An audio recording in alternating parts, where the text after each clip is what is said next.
debate and analysis right here. That's our aim, goal, and mission every day. So please check us out as we break down the Michigan class of 6 as it stands for 2022 right now. So Jim Harbaugh brought in some new fresh blood to the coaching staff and got him right out on the recruiting trail to bring in some pretty impressive talent. So the staff has also stayed in the state of Michigan for Davonte Miles. We got out in Colorado, Connor Jones, and a tight end, Martin Klein, out of Georgia. Yeah, so these all three have kind of unique, I'd say, situations as well. We can start with Davonte Miles, as you mentioned, first out of River Rouge, which is right near Detroit.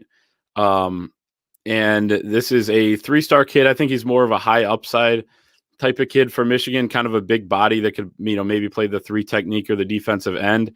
And again, that's kind of a position that they've been looking at and saying, we need bodies here to a certain extent. They weren't closing with some in 2021, until they did really, really late in the process. But, so they kind of need guys at these positions.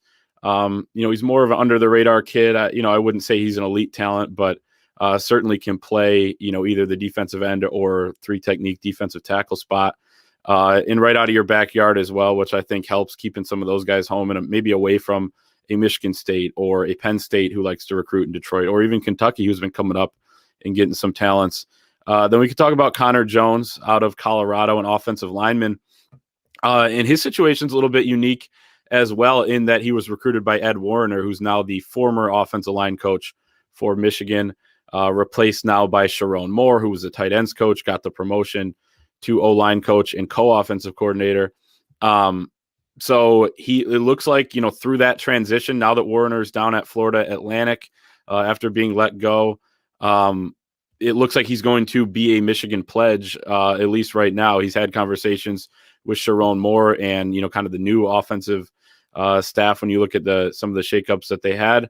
And, it looks like he's going to be in the fold. And I will say this, it was a little surprising that Ed Warner was out, considering I think he was probably looked at as the top assistant coach on Michigan staff. Maybe recruiting was lacking a little bit, but he had a knack for finding guys all around the country, guys he liked, specifically for how he likes to coach offensive line and finding them. And it's interesting, that they're hanging on to Connor Jones through that. And, I'm not saying he's a bad player at all. I think he has, tremendous upside, and he's done some really good things. He's only a 3-star. But I think that's just an interesting storyline that they are going to keep him in the fold, at least for now. So when you look at this 2022 class overall for Michigan, and, we can go into Marlin Klein as well, who I almost just forgot about, because he's down in Georgia and he committed kind of surprisingly.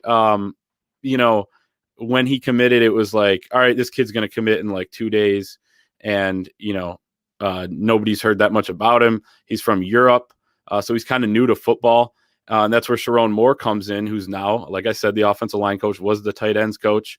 And he was listed at a receiver for some time, plays there in high school, but he's kind of a tight end, one of those athletic type downfield tight ends with good ball skills. Maybe needs to develop more as a blocker, but they have some good talent in this 2022 class. Some of the under the radar type guys, like we mentioned, Connor Jones, I think Marlin Klein for sure, because he came over from Europe. No one knew who he was until a year or two ago. And then you have an Alex Van Sumeren, who I think is going to be a star at the next level. And then you have these 2 kids in Cody Jones and Taylor Groves that are kind of on that level as well, where you talk to kids you talk to, people that have coached them and things like that, and they really, really like these kids and think they're going to be very, very good in college. So you got that mix, and there's some big targets on the board left in 2022.